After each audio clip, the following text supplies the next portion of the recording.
जगभरातील आर्थिक अस्थिरता, वाढती महागाई, डॉलरवरील दबाव आणि औद्योगिक मागणीत झालेली मोठी वाढ यामुळे चांदीच्या दरात प्रचंड तेजी पाहायला मिळत आहे।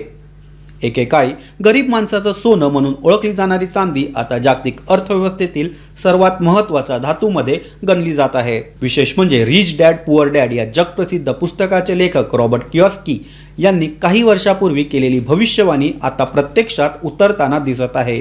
कियोसाकी यांनी सातत्याने सांगत होते की भविष्यात डॉलरवरील विश्वास हा कमी होईल, सरकारी कर्ज प्रचंड वाढेल आणि लोक सुरक्षित गुंतवणुकीसाठी मौल्यवान धातूकडे वळतील। त्यांनी विशेषतः चांदीबाबत अत्यंत आक्रमक अंदाज व्यक्त केला होता।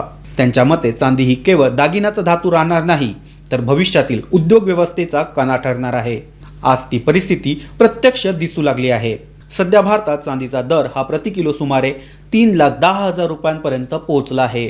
14 मे 2026 रोजी अनेक बाजारांमध्ये चांदीचा दर हा प्रति ग्रॅम सुमारे 310 रुपये इतका नोंदवला गेला।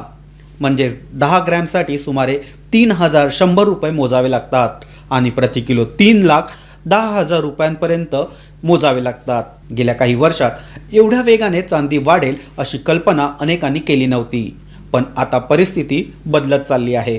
कारण ही वाढ केवळ गुंतवणुकीमुळे नाही, तर औद्योगिक मागणीमुळे देखील वाढत आहे। आज जगभरात इलेक्ट्रॉनिक वाहनांची मागणी वाढत आहे। सोलर पॅनल प्रकल्प झपाट्याने उभे राहत आहे। कृत्रिम बुद्धिमत्ता म्हणजेच AI आधारित उपकरण देखील वाढत आहे। आधुनिक इलेक्ट्रॉनिक्स उद्योग देखील विस्तारत आहे आणि या सर्व क्षेत्रांमध्ये चांदीचा वापर हा मोठ्या प्रमाणात केला जातो।